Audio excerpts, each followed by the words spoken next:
This is the Alembic Files, and I'm Al. And I'm Theo.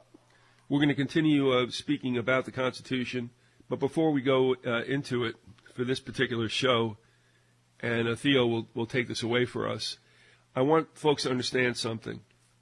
If you happen to find yourself in a local court, city, town, whatever, or a county court, or even perhaps a state court, you might be provided constitutional rights because nobody knows any better on that level.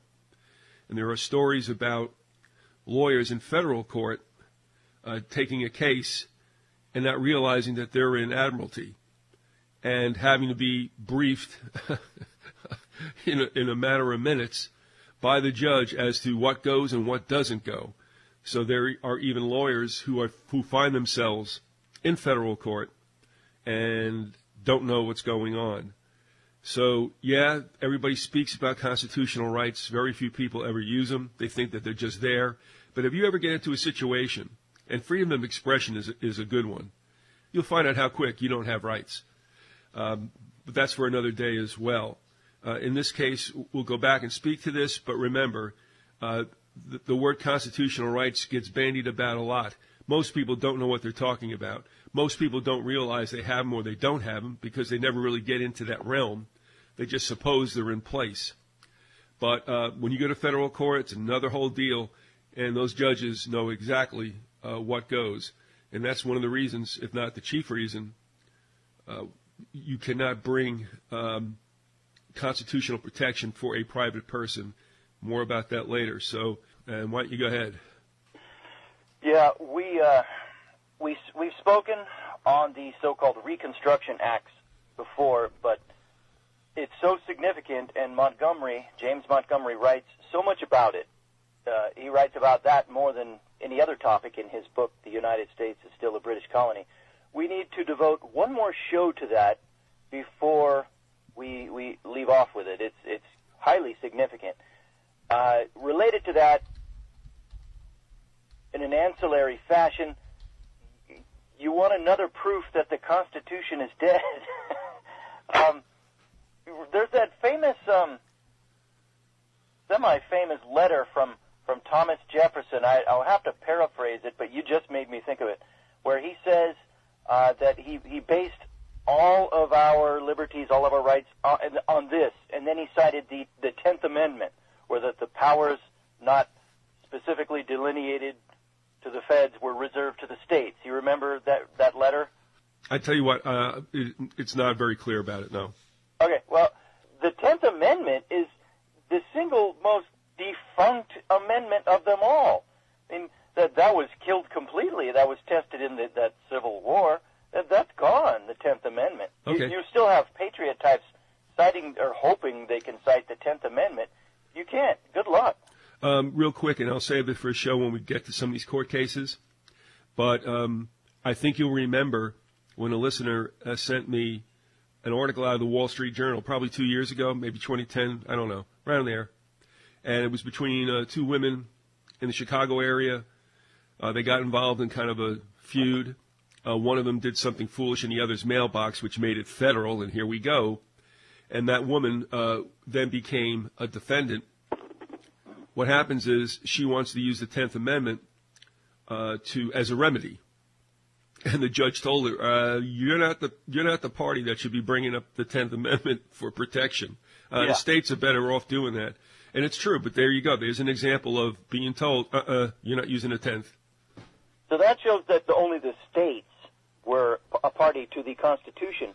However, even beyond that, the 14th Amendment killed off all that when it was declared that the Fed trumps the state level.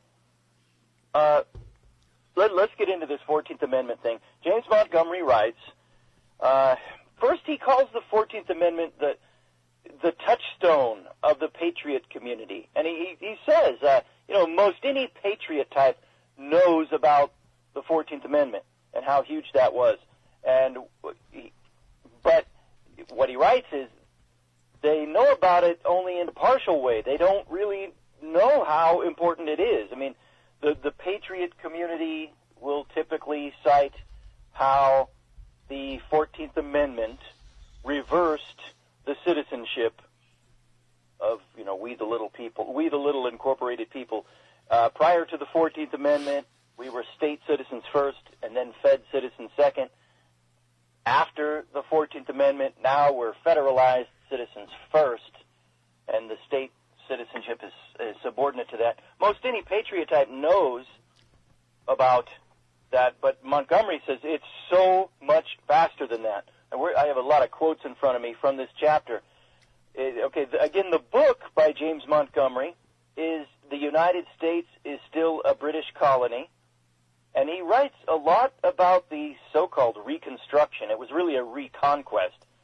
He writes a lot about it throughout the whole book. However, this chapter, called Will the Real Government Please Stand Up, this chapter deals almost exclusively with the Reconstruction.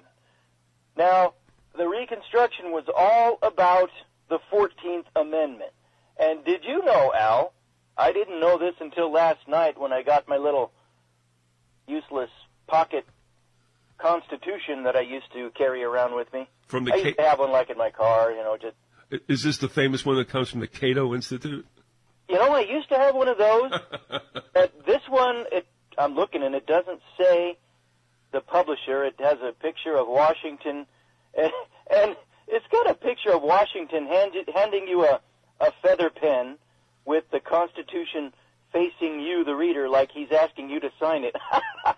That's great. It is good. Well, I was looking at this last night, reading the amendments, and did you know, this is interesting, did you know the 14th Amendment is the longest of all the amendments in forms of the verbosity of the text? No. Yeah. Well, we read from it one time, and it does have a number of sections to it. And that's why you were saying you weren't all that familiar with the one that talked about giving, they do not give aid to the rebels. Yep, that's Section 3. Right, I'm looking at it. That's Section 3. Yeah, that'll probably come up later. Yep. Well, okay. Montgomery, after acknowledging that the 14th Amendment is the touchstone of the patriot community, and, of course, the average Joe on the street that watches CNN or something like that or reads his local paper, they don't even get it that far. Of course, all they know is, the 14th Amendment, that's the one that gave the slaves the right to vote. Yeah, okay, that's the public pablum. So the patriots get it a little bit more than that. But here's where the patriots don't get it. Montgomery starts off and says, most people, if plagued with a recurring headache, take a pain reliever, and the headache goes away, or appears to go away, when in fact, all they have done is deal with a symptom that caused the headache, not the cause. Oh, you have not dealt with the cause. And now he writes, many patriots today are dealing with the symptoms, like taxes, driving versus traveling, and the zip code, etc. All these are important issues and have their place, but it's not the root cause of the problem. This is what he identifies as the root cause of the problem. The lawful, de jure, United States government, and the U is not capitalized there. That government, which was created by the 1787 Constitution/treaty between the states, was made null and void by the fraudulent Congress that passed the 14th Amendment. So it's not just that our citizenship has been reversed, the level of it. It's that the entire 1787 contractual Constitution was forever violated. And there's no remedy. There's no way to undo that. They'd have to rewrite another one. And that's because the 14th Amendment, the Reconstruction, when the northern rump of Congress unlawfully threw out the duly elected representatives of 10 southern states and at least one northern one, New Jersey, they just marched in with the army again, and this is 2 years after the Civil War was concluded. And these same states, these representatives had voted, along with most the northern senators, they had voted to ratify the 13th Amendment, which freed the slaves. But now, since they wouldn't ratify the 14th Amendment, then this northern rump of Congress brought back the military. And sure, they used a lot of excuses and euphemisms, but this really, well, let me give you some more quotes here. Montgomery writes, "How is it in the freest country in the world and a nation that prides itself on our history, could you have 200+ million people ignorant of the truth and that care so little about the destruction of our country? The information I am sharing with you is purposely not taught in the public schools. If the government taught this in the public schools, it would cause the rebirth of American patriotism. Americans would demand our former overthrown Republican form of government and that the laws of God Almighty be adhered to. We were promised in the Constitution a Republican form of government. By the laziness and greed of the American people over the years, our lawful government was stolen, but not without our help." Skipping forward a bit, he says, in the Civil War, the slaves just changed masters after it, and the white people enfranchised, incorporated, and sold themselves into slavery. Whites, along with blacks, were made legal fictions, so they could be owned and taxed by the king. However, the only way this could be done is by destroying the Constitution, but they had to do it in a way that no one would recognize. And he starts in with the proof now. And did you know this? And I'm wondering, the more I read this, the more I see that it's got to tie in with what we read about in Dark Union by Guttridge and the other prof. You never remember Neff. You never remember him. Thanks. Neff. I should remember the shorter name, huh? Well, I would think, but you're saying it. That's okay. Neff and Guttridge, thank you. Now, did you know this? Al, in 1863, I guess Lincoln was preparing or hoping for the positive end to the war. December 8th, 1863, Montgomery writes, President Lincoln declared by proclamation amnesty and reconstruction for the Southerners so that they could be readmitted into the Union. This action, along with what Lincoln was doing with the money, is why Lincoln had to be killed. The South could not be allowed back into the Union without their enfranchisement. So Lincoln was going to be clement, right, magnanimous with the South. And in the back notes here, in the footnotes, he gives Lincoln's oath, but he doesn't give it here. Montgomery writes, compare the readmittance oath in President Lincoln's proclamation of 1863, and that's back in a footnote. Compare that to the following oath requirement required by Congress under the Reconstruction Acts, which, of course, happened after the war. Skipping forward, it says, shall cause a registration to be made of the male citizens of the United States, 21 years of age and upwards, resident in each county or parish in the state or states included in his district, which registration shall include only those persons who are qualified to vote, who shall have taken the following oath. I, blank, do solemnly swear or affirm in the presence of Almighty God that I am a citizen of the state of blank, and I have resided in said state for blank months, and now reside in the county of blank. So you have all of these adhesion contract oaths now where you have to declare you're a citizen. Okay, and Montgomery writes after this quote, he says, you will note In the above oath, Congress creates legal residence for anyone taking the oath, and that this, get this, and that this is done today by registering to vote and made a requirement in order to vote.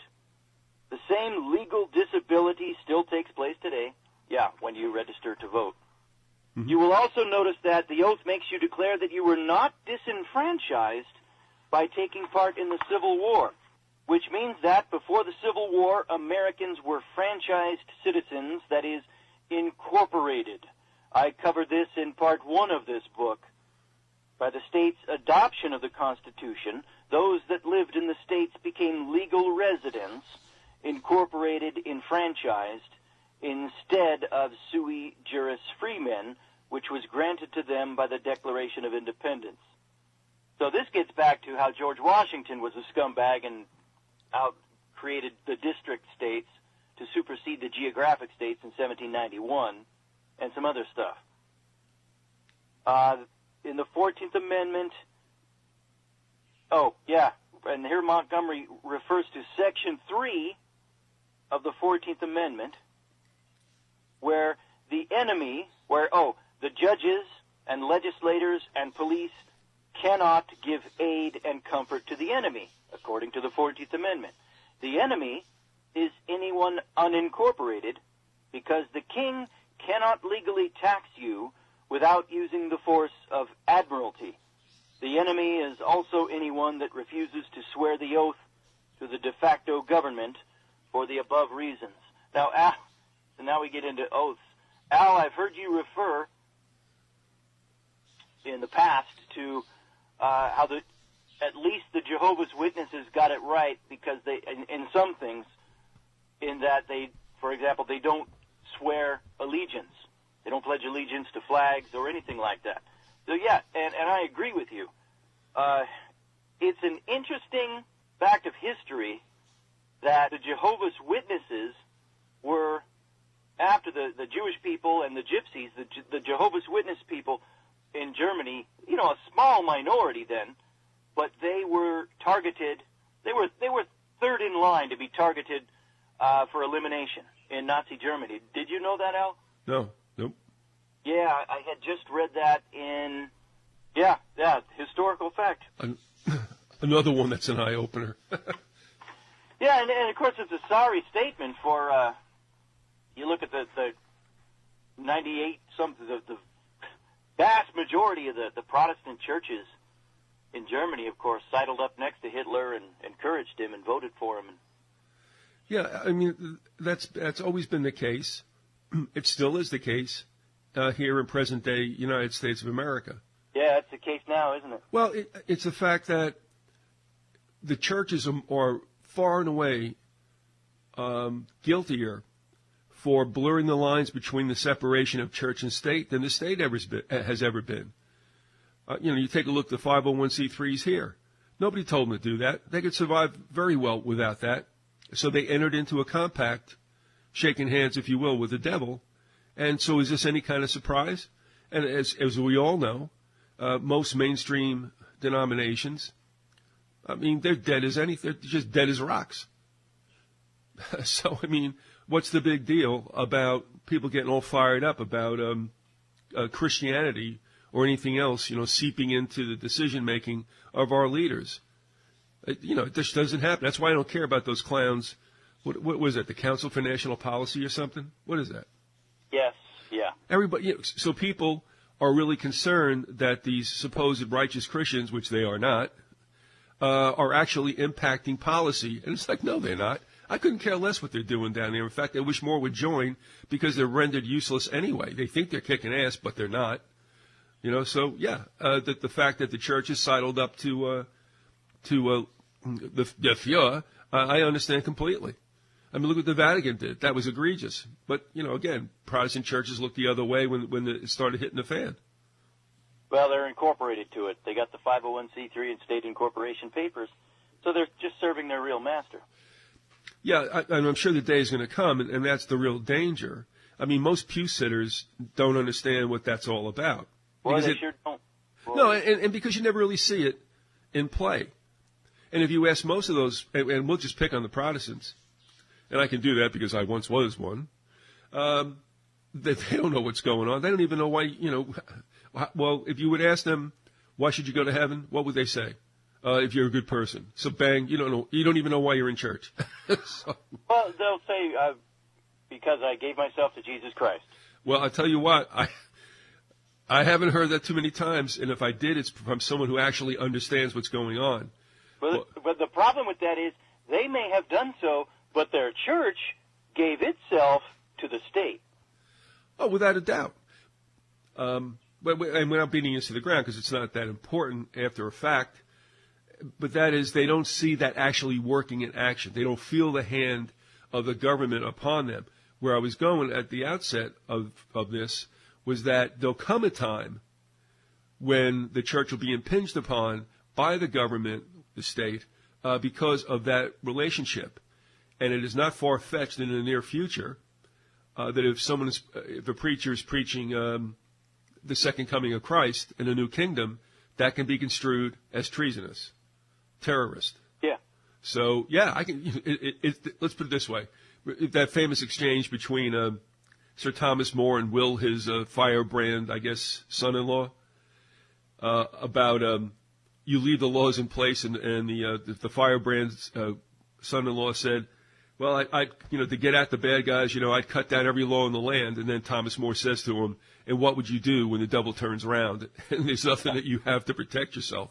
But in a situation like this, people don't think it's a big deal getting a 501c3, but there will be a time when the bear is going to turn around and eat them, if you know what I mean. But, yes, Al, but it really is a big deal now. It's only because of ignorance and greed that they don't see it. I mean, you and I know the horrendous things that are occurring across this land. And in secret, people meeting in secret, doing some really nasty things in groves and high places. And none of that could happen if the church had its head, the churches had its head out of the sand. Yeah, I'll just say yes to that. They feel they are exercising a certain morality, but they're not. And when push comes to shove, I mean, they'll side with whatever power it looks like is going to take hold of them. They're not going to resist, not at all. Well, to get back to the Reconstruction here, Montgomery cites that in 1866, the president, who at that time would have been Johnson, Lincoln's VP, the president proclaimed that the insurrection had been completely ended. He said, this is a partial quote, "And I do further proclaim that the said insurrection is at an end, and that peace, order, tranquility, and civil authority now exist." So, 1 year later, the northern rump of Congress, that were, of course, in the pocket of the international banksters, they declared that there was all kinds of horrible things happening down there to the blacks, and so we had to send the military down there to protect them again. And so here's Johnson, the president, saying everything's fine down there. The war's over, no problem, in 1866. Okay, so when Johnson did that, proclaimed the insurrection at an end, everything's fine, there's peace, order, and tranquility, Montgomery writes, but again, the power behind the United States government would not stand for this. So Congress passed the Reconstruction Acts. President Johnson vetoed the acts because they were unconstitutional. Below are some excerpts from his veto message. Now I'm going to read, it's about 5 or 6 sentences from President Andrew Johnson's rather passionate veto act. He was really pleading with these people not to do this. All right, here goes. He says, and this also tells you just how heinous the Reconstruction Act really was that we're not told today. President Johnson says, "It is plain that the authority here given to the military officer," the one that would be ruling in the South now, "it amounts to absolute despotism. But to make it still more unendurable, this bill provides that it may be delegated to as many subordinates as he chooses to appoint for it declares that he shall punish or cause to be punished. Such a power has not been wielded by any monarch in England for more than 500 years. In all that time, no people who spoke the English language have borne such servitude. It reduces the whole population of the 10 states, all persons of every color, sex, and condition, and every stranger within their limits, to the most abject and degrading slavery. No master ever had a control so absolute over the slaves as this bill gives to the military officers over both white and colored persons. What do you think about that, Al? Well, I can tell you from down in the South, Southerners who are not necessarily, ones I've met that aren't, don't have all the warm and fuzzies for blacks, even they will admit that probably racial problems that exist today go back to the Reconstruction Acts. Because what happened, and I don't think folks understand this, you got your freedom, but the problem also is, what do you do now? And so one day, the institution, or at least what you knew as home, is gone. Now what do you do?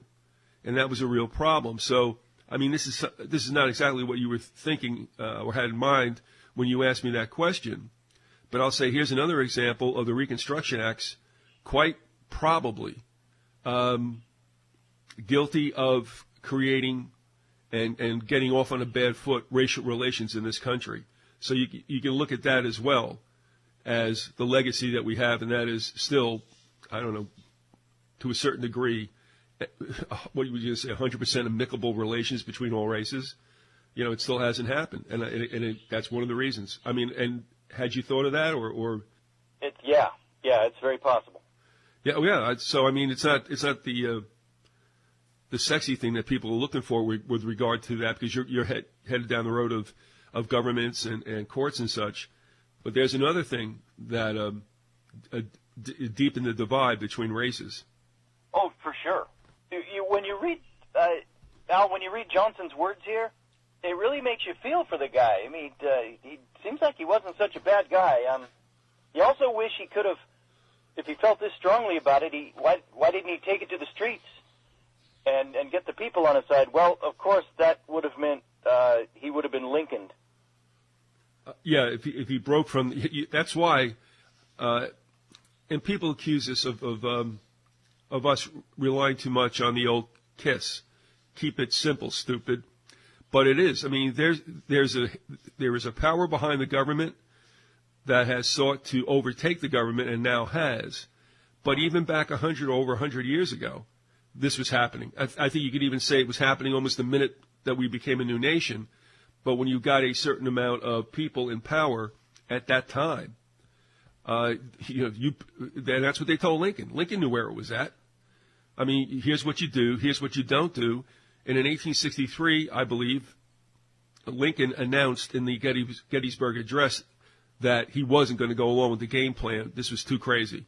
I really do believe that no matter what kind of Turk he might have been, or despot, or whatever anybody else does to throw tomatoes at him, and I don't think it by any means, he was what he's portrayed to be in any movie you've ever seen. But because the guy knew what was going on. You take the presidency, you understand what goes with it. And in 63, he didn't have the stomach for it. That's probably one of the things you got to respect him for.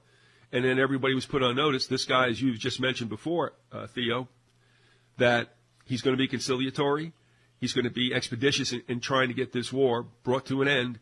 And nobody wanted that except him. He wanted it. That's it.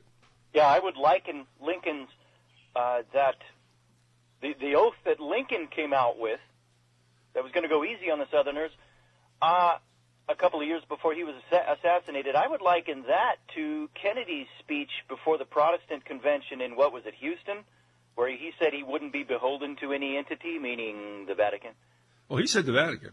There's no two ways about it. He said the Vatican. He did say it, okay. Yeah, it was in 1959. He was still the senator then, and I do believe that's, you can see that on YouTube. You can see the actual video.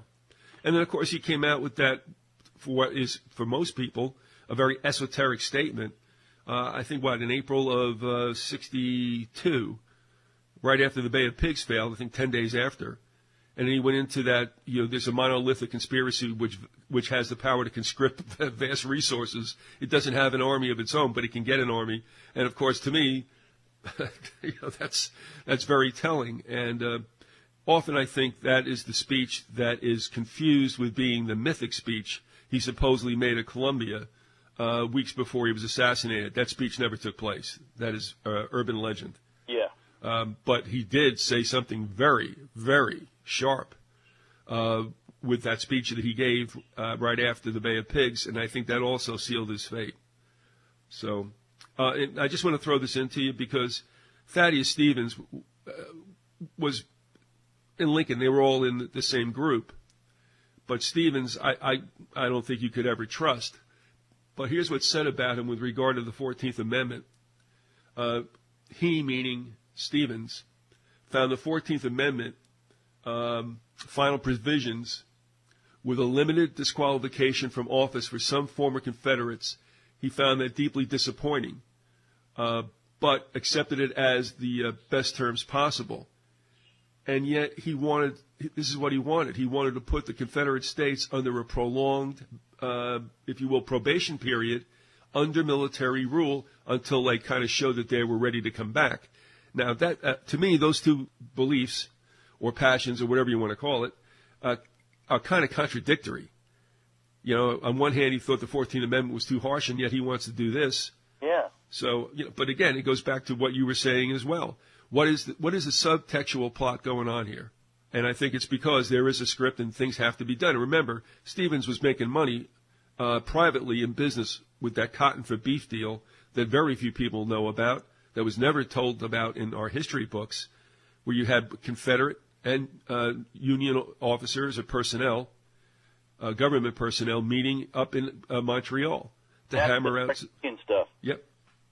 Yeah. I mean, it's almost laughable. You remember Wayne's World? Yeah. Remember when they're playing hockey in the street and the car comes by, they take the net up and they go, game off. And then they come back and go, game on if the car's left. Well, that's what they were doing during the war. When the beef was going south and the cotton was going north, it was timeout, game on. Game out. I mean, it's if it weren't so tragic, it would be really funny. Let me give you another quote, one more quote from President Johnson. He's really decrying the Reconstruction here. He says, don't do it, guys. He says, here is a bill of attainder against 9 million people at once. It is based upon an accusation so vague. Remember, Orwell would write 100 years later how tyranny thrives in ambiguity, one of his main themes of his writing. Here is based on an accusation so vague as to be scarcely intelligible and found to be true upon no credible evidence. Not one of the 9 million was heard in his own defense. The representatives of the doomed parties were excluded from all participation in the trial. The conviction is to be followed by the most ignominious punishment ever inflicted on large masses of men. It disenfranchises them by hundreds of thousands and degrades them all, even those who are admitted to be guiltless, from the rank of freemen to the condition of slaves. And then Montgomery adds this: President Johnson did not realize the king ruled, and that back in 1845, Congress had declared admiralty law to have come onto land. And this was a result of the insular cases of the 1840s. And remember, that's one of the two questions I would like to ask Montgomery, get clarification about. The other one is the Council of State. What was that? But yeah, these insular cases is where we got admiralty. Mm-hmm. The Reconstruction Act against the southern states, who were helpless to resist military rule without the aid of the judiciary, went forward unhampered. Once the judiciary decided to look the other way, the de jure Constitution's days were numbered. Puppet governments were founded in these various states under military auspices. One by one, sure enough, these puppet state governments ratified the 14th Amendment, which their more independent predecessors had rejected. This is also covered in a paper by the Tulane Law Review called The Dubious Origin of the 14th Amendment. To regress just a moment, remember that after the war, after the states rejoined the Union, again, the representatives of the South took their seats in Congress. Now, despite the fact that the southern states had been functioning peacefully for 2 years and had been counted to secure the ratification of the 13th Amendment, nevertheless, Congress then passed the Reconstruction Act, which provided for the military occupation of 10 of the 11 southern states. It excluded Tennessee military occupation, and one must suspect that it was because Tennessee had ratified the 14th Amendment. Yeah, Tennessee, as I said kiddingly weeks ago, always seems to get a pass, even though it was considered a Confederate state. But then again, that was a state that was probably torn because, though it's considered in the South, it really has a foot in both. And the same goes for Kentucky and West Virginia. But at least Kentucky, I know, did not ratify the 14th Amendment. I'm not sure about West Virginia. No, and they were both considered northern states. But Tennessee was another one of those states which was, kind of heavily traveled by the Union armies and such. So I'm not saying there's anything that they abetted the Union cause. I don't know, maybe they did, but they seem to have gotten a pass with all this.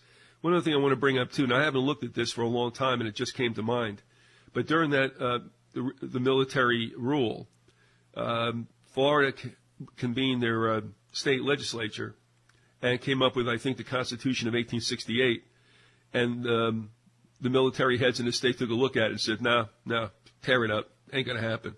And they had to go back and make another one. Mm-hmm. So, I mean, there you go. And another thing that I want to bring out, you could say that it was lawful for states to cede from the Federation if they chose to. And, of course, that was tested because of the Civil War. But because of the Civil War, it's never going to be allowed again because those states are tied in, as the Constitution said, and, of course, that was around for some time. But now it's clear that you're in the Federation and you're not getting out. There's even a practical element to that, too, and that is if states chose to do that, so much of their revenues go to the federal government, and they turn around and give them back. And a good example of this, I think, is what you would call like the gas tax. If they want to improve roads, well, the gas tax goes to the feds. The feds kick back money to the DOT. And the threat will be if you try to secede from the Union, then you're going to be heavily leaned on. And Eric the blacksmith, living up in New England, made me aware of something that I had not known before. And to give an example of states that wanted to be recalcitrant, I think you may know about this. When Rhode Island refused to ratify the Constitution and Washington threatened to blockade them, put a boycott on them until they saw the light. You know what? I'm not familiar with that. Yeah, Eric the blacksmith is going to be on to speak about the Anti-Federalist Papers, but he brought that to my eyes, and I thought that was interesting because here's another what you might call despotic action by Washington to go along with the Whiskey Rebellion and Shays Rebellion and some of the other smaller rebellions that nobody ever knows about that was part of this wave of resentment toward the founders for throwing the Articles of Confederation into the ocean and coming back with that, the Constitution. So here's another example of calling out the federal troops on the citizenry, and this was done by Washington. And you can argue, well, he had to. And it's like, fine, okay. He had to, but why did he have to? Because that was the arrangement between the federal government and the states. And there's more dirt you can heap up on Washington. He was, of course, a secret society Freemason, and he was he had some inside knowledge in his real estate dealings. He knew Washington D.C. was going to be called the capital before almost anybody else, and he bought land and profited big time from it. That's inside trading stuff. Well, how did he spend his time before his military service, or he might have been military service? Well, no, it was before he went in. He was a realtor. I mean, he went he went out. Remember, and he brain fart. Don't you remember? He went out and surveyed most of what was then called the West. Yeah, for the king, right? Yeah, so he knew the lay of the land. He knew exactly what might make it for a good possession, a purchase.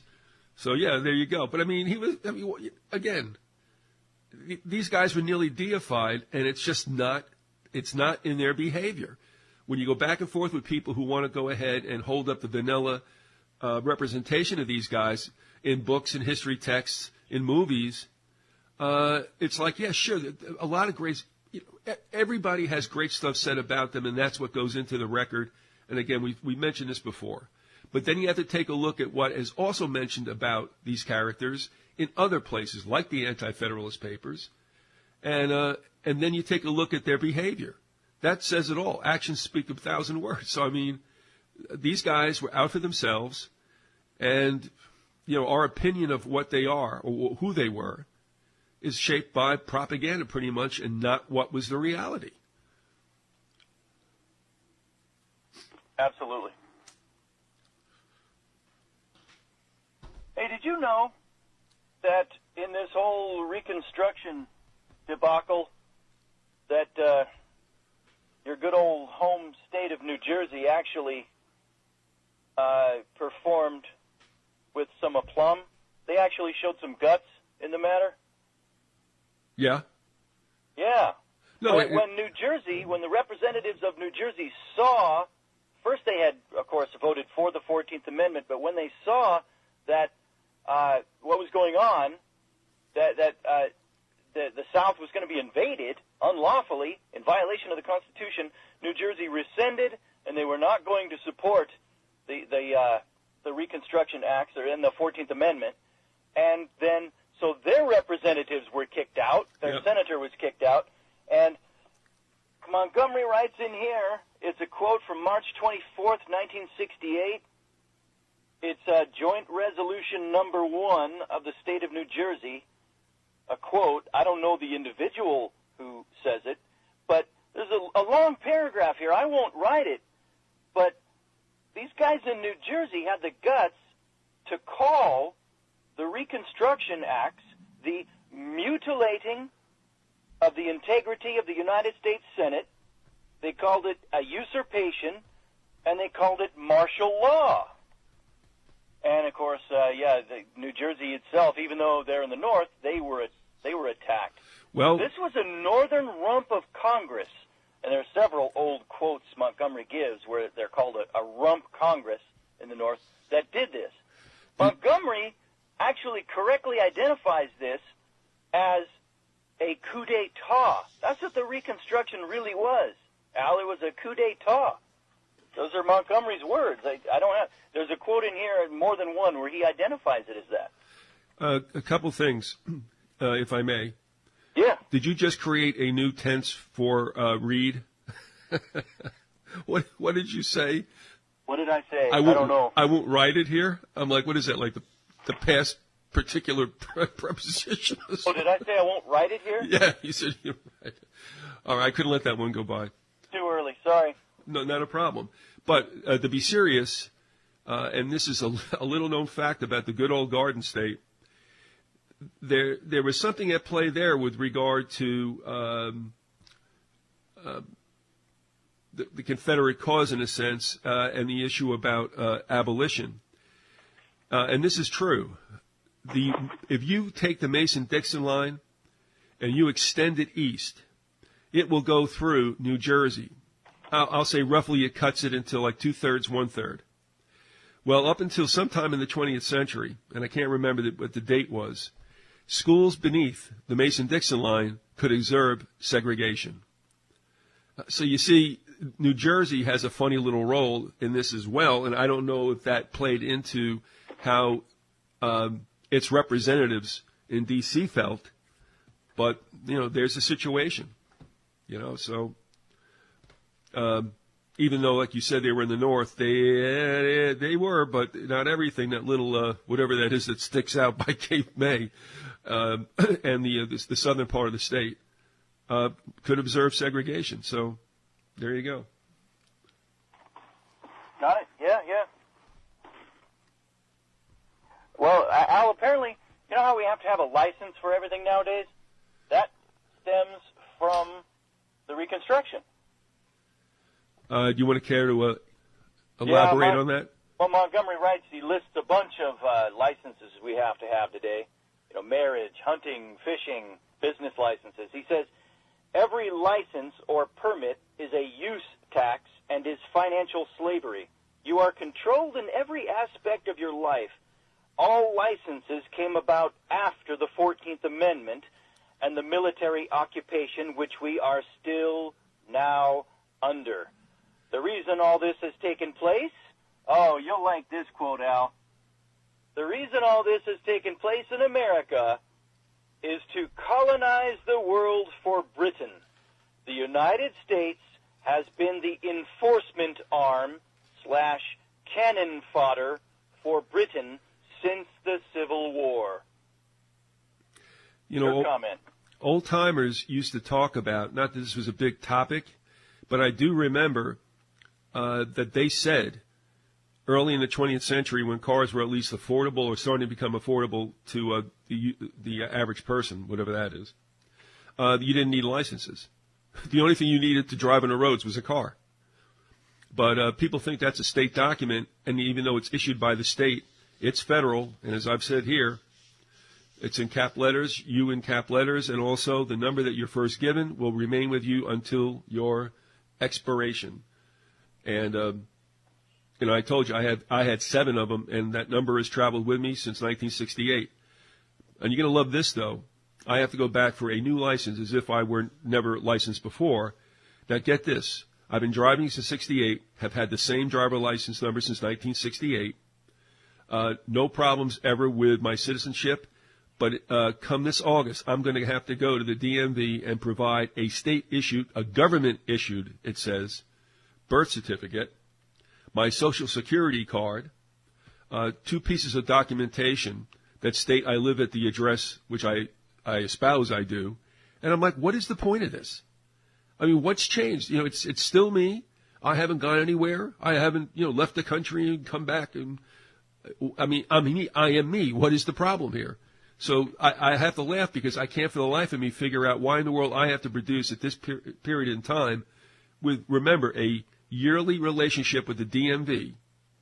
Now I got to prove that I am who I am, and I have a Social Security number, which I can't, again, for the life of me, figure out what they need that for.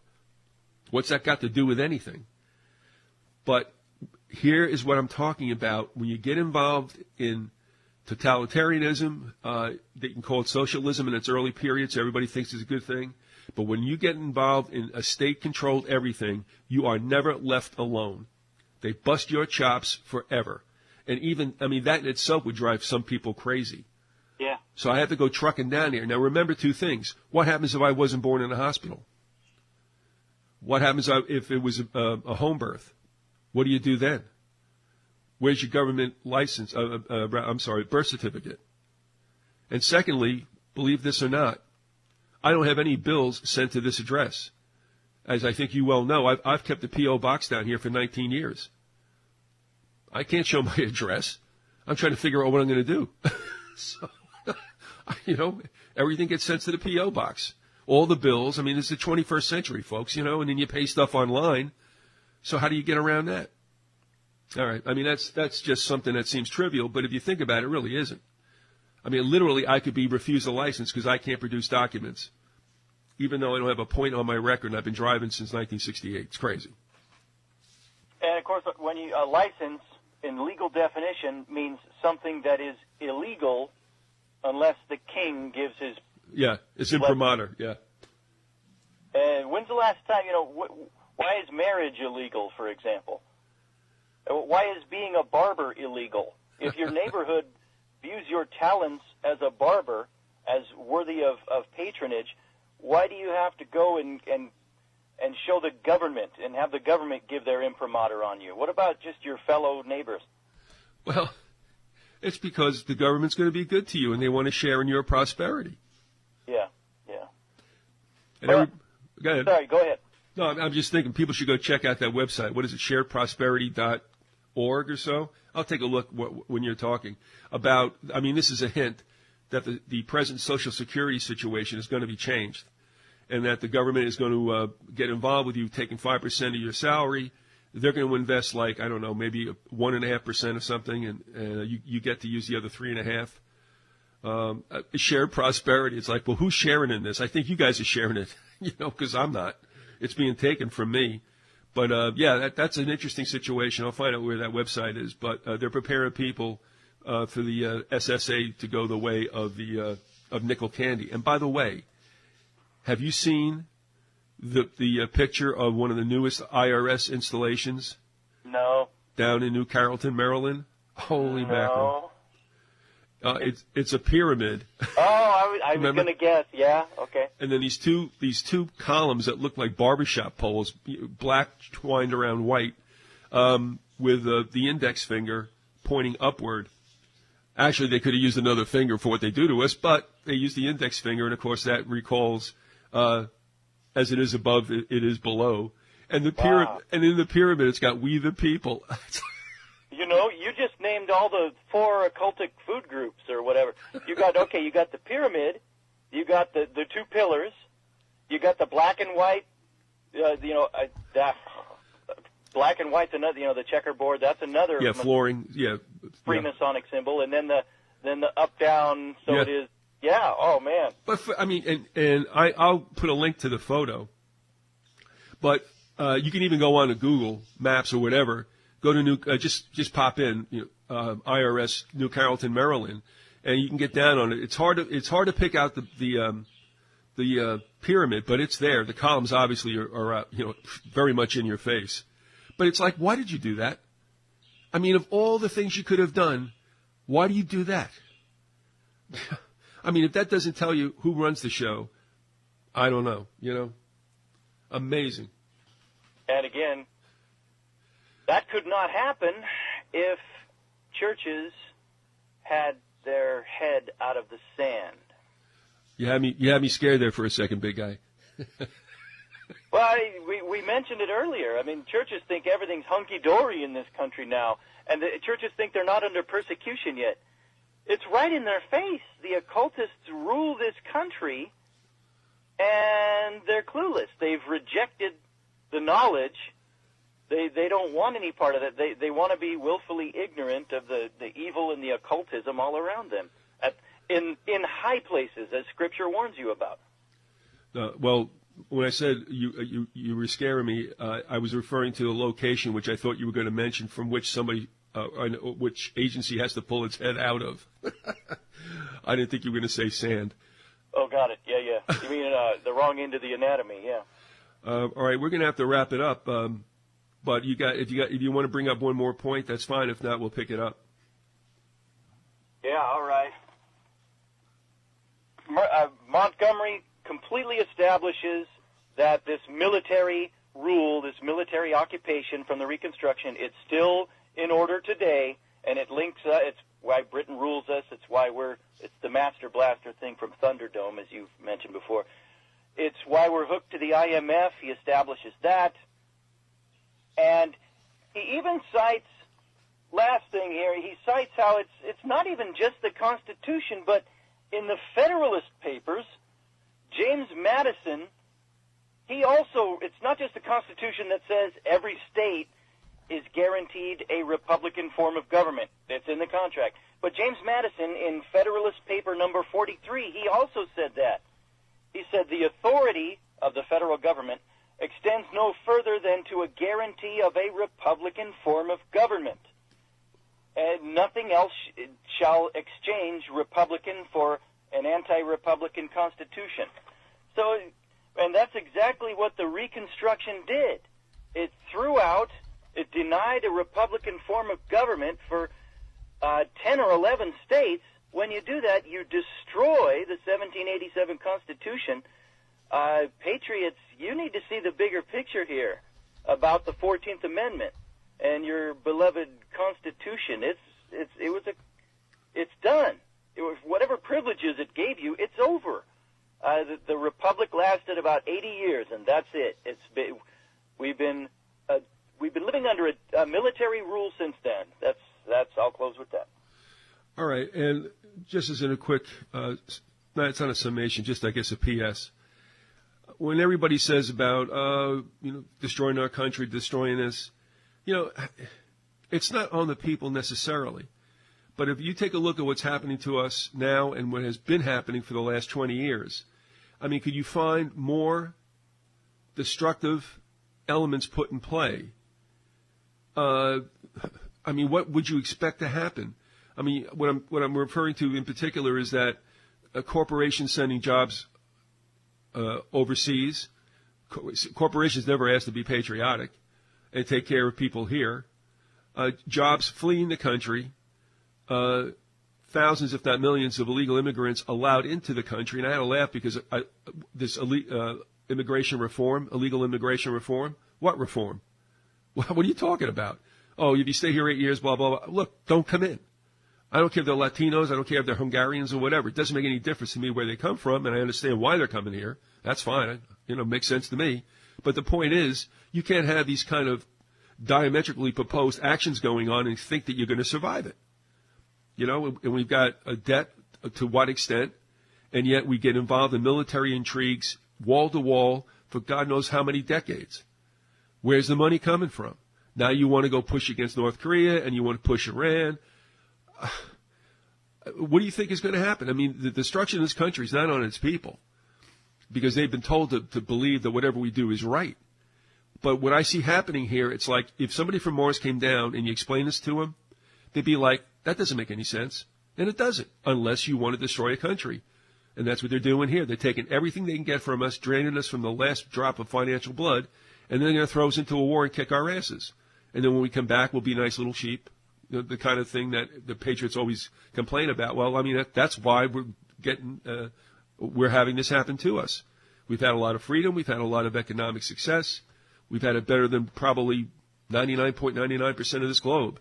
But we're not that way anymore, and it's going down the drain while people keep complaining that the other party's responsible for it, not realizing that they both have availed themselves, or I should say, been allowed to be used by the real power in the country. So I know that's a little long, but, this destruction of America wasn't something that we were architects of. And it's kind of shameful to see what happened. It's tragic, in fact. It's catastrophic. But this is why this is where it's going. What you're referring to, what we've talked about for years, this is the object. This was the objective that was meant to be attained, and we're seeing it happen now. So, all right, listen, thank you very much for a very passionate representation of the Reconstruction Act, and we'll catch you all next time. This has been Once Upon a Time.